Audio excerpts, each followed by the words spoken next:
Hey guys, I'm Tim. I'm Bob. I'm Mike. And I'm Daniel. And this is the Board Game Rundown, and today we are doing a Kickstarter preview of Falcons. Just so everybody knows, right off the top, this is a paid video. They have asked us to create a Kickstarter video for them. It's coming out May 1st, so hopefully by the time you're watching this Kickstarter is already funded. Not just started, but funded. So, in Falcons, what we're trying to do is we are trying to graduate with top honors. General Order of Merit is what they call the points, GOM points. And we're trying to graduate with the most points and not the least amount of character. Why do you look at me when you say that? After like 4 every years. Time. It's really kind of crazy. Okay. Loser. What's going to happen is the game is going to be played over 4 rounds. So a round is going to consist of the players making it all the way around and then doing either one of these competitions, maybe, and then definitely the final competition at the end of the year. And then you reveal an event card and we'll go again. How do we do that? Basically, the first person in line gets to pick anywhere that they want to go on this board. Anywhere at all. Now, obviously, you don't want to go too far because you're not going to get to go again until you're last. So when you go to a space, you are going to get what is shown on the space. It might be a character token. It could be an academic card. It could be a training card. It could be an action card. The action cards will tell you when they can be played. Most of them are like anytime. Most of them. And then the training cards and the academic cards can be played when you're doing competitions. So these competitions up here, they are random. So they could be either academic or training. And then the one down at the bottom, the end of the year competition is going to be both. You can play any cards when doing that one. Why is that important? Well, those competitions have point values on them. And you're going to move, and there's a first, second, and third place reward. If you're playing up to 4 players, there's room for up to 3 to go there. When you go on the space, you get the item, you do the thing, right? It's awesome. The other thing you got to make sure, though, is when you go to move again, you must move out of the section you were in previously. This is a prototype board, but those sections are highlighted so you can see where you're at. Mm-hmm. So you must move into the next section. You can go as far as you want, as long as it's an open space. Can't share another space with a cadet. When you get to a competition space, once the last player is past or in the competition, so there's nobody else waiting, we will resolve the competition. So the players involved are going to select up to 3 cards from their hand of the applicable card type, right? So this one would be a training card. You can play up to 3 training cards. You can also play action cards to modify rolls, scores, make people discard, all kinds of fun stuff. And yes, you're going to go in order of who won, the highest value. If there is a tie, it is the one furthest down the Terrazzo is the tiebreaker. It's pretty straightforward. There will be event cards that can come out and modify either card values, right. Just different. Just change the rules kind of each year. Yeah, and they're cumulative, so they all maintain effect as you play. You can play a lighter version of the game where you only have the current year. We have played it cumulative because we found it to be even more entertaining. Fun. Yeah, even more fun.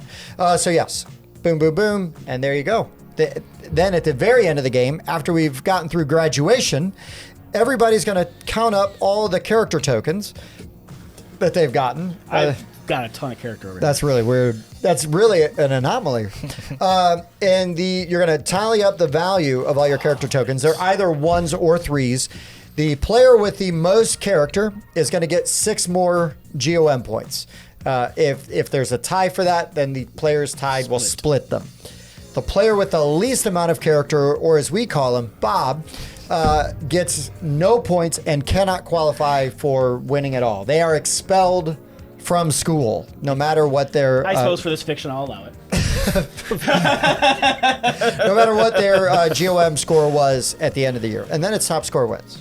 And that's how you play Falcons. It's very straightforward. Yep. The only thing I wanted to say, because I was moving my hands around a lot, is did you say that you move in reverse order? Oh, whoever's in the back is whose turn it is. Once you get off the staging point. Yeah. Thank you. Once you get off the staging point, whoever's last gets to move. And sometimes you might get to go twice in a row. Yep. I like doing that. That is one of my favorite mechanisms in gaming, in modern gaming, is the time movement, whatever you want to call it. Yeah. Timed turns or something Time like that. turns, maybe. yep. Well, that almost implies that it's a timed turn. Sure. But yes, that whole whoever is in the back gets to go again, and so as you're taking your action, you gotta wait for other people to take your action, and then it's your turn to go again. Yeah, it's or basically you can time an it to take 2 in a efficiency row. engine. Yeah. Yes. Yes. So just highlight a few things about this game. First of all, this is a prototype. So these are not finished components, but I will say that I did enjoy all the art and the flavor text on the cards. They do provide a reference in the back of the rulebook. I hope that stays, where it gives you sort of some of those jargon. Yeah, it gives you the jargon, lets you know kind of what they're talking about, brings you inside some of the jokes that you may or may not get depending on if you are involved in the Air Force. There's a lot of fun flavor text in the bottom of the cards. I absolutely love this. It's kind of a family weight game, so you don't need like a hardcore index on how to play or anything. So instead, they took the time to have a jargon index, and that I love that. Yeah. Like I had no idea what a SAMI was, but that is a Saturday AM inspection, an inspection of cadet quarters, checking for high standards of cleanliness, organization, and uniformity. Sounds awful. Learn Yeah. Yeah. Don't wake me up and check how clean my room is, please. I already know it's bad. Yeah. Don't need you Wait, to how tell do me you that. know that? I meant mine, but sure, yours Okay, too. good. Speak for yourself. Yeah. But yeah, like Daniel said, it's a family weight sort of game, but there's a lot of strategy We'll here. take that in there. With the timing Lot of and how you plan your movement and where you're going to land, because again, you're going to be getting cards, you're going to be getting tokens depending on the space you go, and there's only like 3 spaces on the board that don't do much. You know, that like every space is pretty important, and the timing of that is really important. I really like the fact that you can go to whatever space you want. You know, so you're not like, I rolled a 5. I wanted a 4 so bad. Just move 4. That's how many you get to move. As long as you move out of the, because you see where the arrows are at on the board, as long as you move to the next available section or further, you can go to any space you want. So if you're really hurting on these types, a certain type of card, you can go to that next space. It's going to give you those cards. You know, if you want to make sure you're going to have first pick after one of the competitions to not get the -2 points, you can make sure you're doing that, you know, by just jumping ahead and maybe losing out on an action earlier, but you're guaranteeing your spot, you know, the next time. Like I really like that movement mechanism. Yeah, there's lots of really interesting mechanics in here that work really well together. This game accomplishes 2 of my favorite things in gaming, which is just fantastic to see when I first sat down to play this game. Like I mentioned earlier, the like time-lapse movement, or whatever you want to call it, where if you are taking actions that cost less, you get to go more times. I want to see that in more games. It's fantastic. This game also has that 2-point scoring system, and I think that is such a cool way to get it. Like, you could be the top marks of class, you could be acing every test, but if you have no character, they do not want you. And I think that is such a cool and thematic way to get in there. Also, though, you could be the greatest. You could have to be the greatest person in the world and have great character, but if you're not getting Doing good enough well. grades, you just flunk out. We hope you try again later, kind of thing, you know. And balancing those 2 things is not only extremely thematic but extremely fun. I really like. Sometimes, you know, you're back here and you just jump all the way up to this spot to grab those 2 extra tokens just because you think you're going to need that character. And you know you're skipping out on points, you're skipping out on cards, you're skipping out on competitions, knowing that you really need that right now. And I love seeing the way that this game ties the 2 different scoring methods together and saying you cannot win if you only focus one. I absolutely love that. Yeah, I feel like those character tokens add a little bit of really good push your luck elements into this game, because as you're looking at, for example, the competition at the top there is a SAMI competition. It's going to compare all of the academic cards. So you're looking training cards. So you're looking around and you're seeing how many great cards other people have in your hand. Okay, Tim has the most. He has 2. I've got 2 in my hand. There's an open spot that I could get more character tokens that I need to have by the end of the game, but do I have enough cards to win the next competition? So I'm kind of balancing, like, okay, do I think I have enough tokens versus do I think I can win that competition? And every time you go through there and you see that very tasty little character, that 1 character token spot before the competitions, it's, do I want to go for that? Do I have enough cards to win the competition? Or do I want to skip the first competition and then get my character tokens from this spot on the board? That little added push your luck of trying to balance this versus winning the competitions, I think, is very well done. And it creates a little bit of tension in your turn, as you don't know if you really have enough sum of cards to win these competitions. And so maybe you just take the points that are printed on the board. Maybe you load up on character tokens in a round. And the values of your character tokens are hidden That's from what I was everybody. going to say. Yeah, we have a web face up on the table right now, but normally throughout the game, they're upside down, so you don't know how many they have, but not what their value values are. And just to finish off what Mike was saying too, not only the character tokens, but back on the cards before the competition thing. If I'm going to cross the board slightly here, but if I'm, let's say, last place, so I get to go first, and I jump up to here to grab these 2 training cards, knowing we're going into a training competition, the other 3 players could just jump ahead of me and take those 3 spots, and now I took cards for a competition I cannot take place in. And so judging that, how interested are the other people in even taking place in this competition? Like that me taking the cards is even going to be worth it. It's just another added thing on top of that thinking process, that it is a family weight take that game at its heart, but that does not mean that where you're going and the decisions you're making are like strategyless, arbitrary. Like that, you're definitely making meaningful decisions as you move around this board, and then you're throwing cards at each other and just being like, I cancel that. Reroll that. Reroll it again. I'm gonna set it to a 6. Man, you should really reroll that. Cancel that card. I think that all goes into how much player interaction is in this game, because you're paying attention to what spots people want, what competitions they're going to get in, and then you're looking at how many action cards they have and whether they can negate the cards that you've played. There's a lot to take in as far as what other players are doing, so it makes the interaction really, really meaningful in this. And I will also say, while sometimes it doesn't feel like, oh, I'm not getting like everything that I want, or the most optimal thing, like, do not underestimate the power of all these spots, because honestly, we played one time and Dan was not winning competitions, he's not doing stuff, but he kept getting all the character tokens, and that guaranteed that Dan was competing in actuality for winning the game. And again, those cards, you don't know what kind of competition is going to come up until the next year. So you might also just be planning ahead, and you can always use those all those academic and training cards in the end of the year comp, which is super important as well. Big points. And do not underestimate the power of the events. They can change the values of certain cards, make them more powerful. They can make people lose character tokens. There's all kinds of fun stuff in there that just kind of makes it a wild card.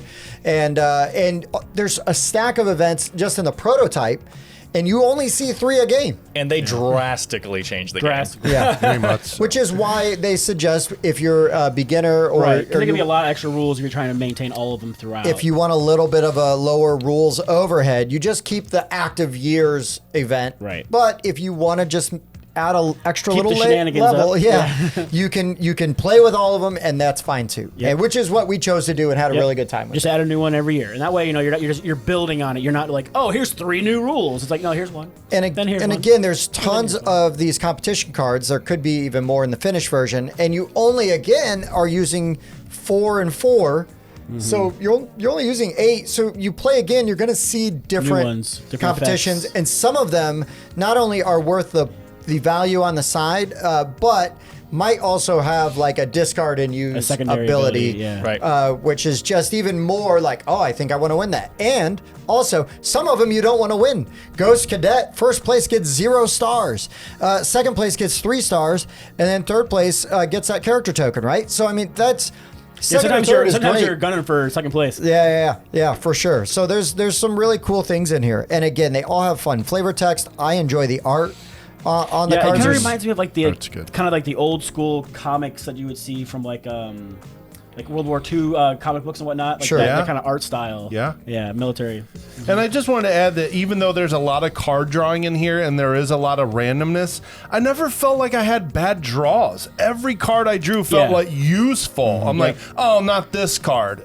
So I just wanted to point that out. That all the cards felt really good. Yeah, there's not really any dead cards. Like, no, I got that card. not at all. Right. Right. My last thing, this is very small, but I just really wanted to point it out, is I love whoever came up with this little spot right here. I want to pull out that card that was there a second ago because I was going to use it as it doesn't matter. This one will do the same job. So this little spot right here is whoever gets to the final competition of the year last. You showed up late, you get -2 points. So see, what you can do here is this card coming in first place gives you 3 points. But if I don't care about that, or I don't have the cards, I can jump up to this spot, which gets me 1 point. Then, I'll take place in the competition maybe, but that's fine. But by going here, I'm almost guaranteed to be the last person to make it here because I'm front in line here. The last person will probably jump me. So by going here, I get an extra point. I can then throw away this competition if I don't have the cards and not care. Maybe just throw 1 card and get that extra little character token.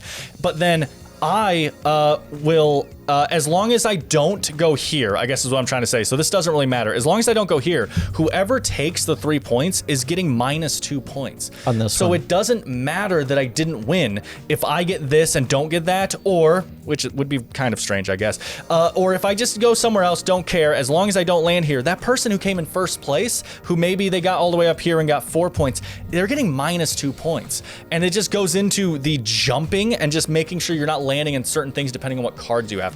I think that this tiny little spot here is the only spot on the board that gives you minus points. And I think that the decision making that happens right here because of that location is not just interesting, but it is always funny. I am literally always looking at the board and being like, ooh, Tim, you made a mistake. Yeah. You're getting 1 point and losing 2. And it's also incredibly thematic because You're right, showing up late. You're showing up last to the competition. Negative marks, right? Yep. You know, you're not Bill Murray from I Stripes. kind of feel like Dan should lose character points for that. Yeah, whatever. You're not Bill Murray. Don't show up late. Yeah. Again, not Air Force, but But I that's just okay. love We'll that allow that's it. the only spot they decided to put the negative points, and it's fun, thematic, and makes me laugh Yeah. whenever it happens. So Yeah, for what this game is, I really don't have anything negative to say about it. It was a really positive experience. I mean, yes, we have been paid to create this video, but we wouldn't take the money if we didn't have fun playing it. We would have passed it along. Right, we'd be like, yeah, not for us. Yeah. Yeah. Yeah. Anybody else have anything they want to say before we wrap up? Nope. no, I got my. This is they took the theme of school and they made a really fun, exciting family weight game out of it that I think from you watching this, most people will enjoy. I wish I enjoyed school as much as I enjoyed playing this game. Sure. Cheers Low for bar. picking a unique theme. Because I don't know of any other game that uses this theme at all. So Yeah. I like that. For sure, for sure. All right, guys. If you found this video useful, please consider liking, subscribing, and checking out the Kickstarter. For the Board Game Rundown, I've been Tim. Bob. Mike. Daniel.